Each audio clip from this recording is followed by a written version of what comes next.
നമസ്കാരം.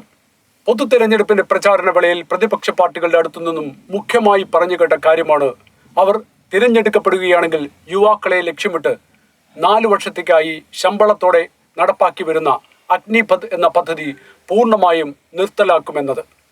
അരവിന്ദ് കെജ്രിവാളും തുടർന്ന് രാഹുൽ ഗാന്ധിയും ഇത് ആവർത്തിച്ചു പറഞ്ഞു. എന്താണ് അഗ്നിപഥ് എന്ന പദ്ധതി വിഭാവനം ചെയ്യുന്നത് എന്ന് മനസ്സിലാക്കിയാൽ മാത്രമേ പ്രതിപക്ഷത്തിന്റെ യഥാർത്ഥ നിറം പിടികിട്ടുകയുള്ളൂ. 17-നും 22-നും ഇടയിലുള്ള യുവാക്കളെ ഇന്ത്യൻ സേനയുടെ ഭാഗമാക്കി മിലിറ്ററി രീതിയിലുള്ള കഠിനമായ ട്രെയിനിങ് നൽകി അച്ചടക്കവും രാജ്യാഭിമാനവും കാര്യപ്രാപ്തിയുമുള്ളവരും ആക്കുക എന്ന ഉദ്ദേശത്തോടുകൂടി പ്രധാനമന്ത്രി നരേന്ദ്രമോദിയുടെ നിർദ്ദേശപ്രകാരം തുടങ്ങിയതാണ് ഈ പദ്ധതി. ആദ്യ വർഷങ്ങളിൽ 30,000-വും പിന്നീട് 40,000-വും മാസശമ്പളം കിട്ടുന്ന ആർമി ട്രെയിനികളുടെ മാസശമ്പളത്തിൽ നിന്നും കൂടാതെ ഗവൺമെന്റിന്റെ ഭാഗത്തു നിന്നും കൂട്ടിച്ചേർത്ത് 4-ാം വർഷം പിരിയുമ്പോൾ 11,70,000 കോടി കിട്ടുന്ന ഈ പദ്ധതി സാമ്പത്തികമായി തന്നെ അവരെ ശക്തരാക്കുന്നു.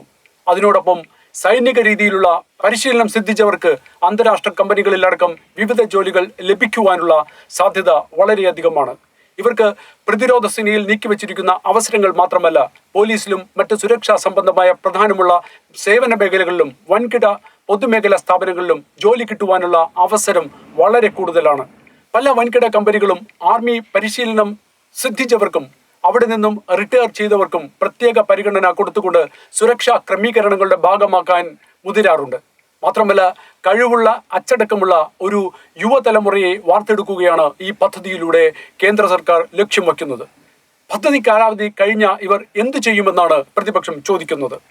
ഈ പദ്ധതി ഇല്ലായിരുന്നെങ്കിൽ ഇത്തരത്തിലുള്ള ട്രെയിനികളോ തന്മൂലം ലഭിക്കുന്ന പ്രൊഫഷണൽ സ്കില്ലോ ഇവർക്ക് ലഭിക്കുമായിരുന്നോ എന്ന് മറുചോദ്യം അവരോടാണ് ചോദിക്കേണ്ടത്. ഉത്തരവാദിത്വവും കാര്യപ്രാപ്തിയും കൂടുമ്പോൾ അംഗീകാരം ലഭിക്കുന്നത് സ്വാഭാവികമാണ്. ചില വിദേശ രാജ്യങ്ങളിൽ 18 കഴിഞ്ഞവർക്ക് ആർമിയിൽ പരിശീലനം നിർബന്ധമാക്കിയിരിക്കുന്നത് രാജ്യസ്നേഹവും ഉത്തരവാദിത്വവുമുള്ള പുതിയ തലമുറയെ വാർത്തെടുക്കുന്നതിനാണ്.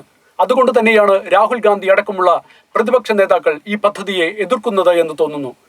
വെറും 6 മാസത്തെ പരിശീലനം ലഭിക്കുന്ന യുവാക്കൾക്ക് 5 വർഷം പരിശീലനമുള്ള ചൈനീസ് പട്ടാളത്തോട് ഏറ്റുമുട്ടാൻ സാധിക്കില്ല എന്ന വാദമാണ് രാഹുൽ ഗാന്ധി രണ്ടാമതായി ഉയർത്തുന്നത്. അദ്ദേഹം മനസ്സിലാക്കാത്തത് കരസേനയ്ക്ക് ഒരു പട്ടാളക്കാരനെ വാർത്തെടുക്കുന്നത് വ്യക്തമായ പദ്ധതികൾ ഉണ്ടെന്നും അഗ്നിപഥ് പ്രാഥമികമായി അതിനെ സഹായിക്കുമെന്നുമാണ്. സേനയ്ക്ക് ഈ പദ്ധതി സ്വീകാര്യമല്ല എന്നാണ് രാഹുലിന്റെ മറ്റൊരു ഭാഷ്യം. അത് രാഹുൽ എങ്ങനെ മനസ്സിലാക്കി? ഏതെങ്കിലും വിരമിച്ചതോ അല്ലാത്തതോ ആയ ആർമിയുടെ ഉദ്യോഗസ്ഥർ അങ്ങനെ വല്ലതും പറഞ്ഞിരുന്നുവോ? പദ്ധതി യുവാക്കളുടെ സമ്പൂർണ്ണ പരിവർത്തനത്തിനെ ലക്ഷ്യമിടുന്നു.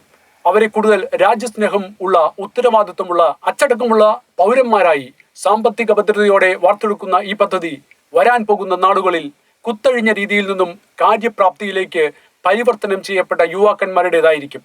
17 വയസ്സ് മുതൽ ഉത്തരവാദിത്തത്തിന്റെ നാളുകളിലേക്ക് കാലെടുത്തു വയ്ക്കുന്നത് മയക്കുമരുന്നിനും ലഹരിക്കും അടിമപ്പെടാതിരിക്കാൻ കൂടി അവരെ സഹായിക്കും എന്ന കാര്യം വിമർശകർ മനസ്സിലാക്കണം.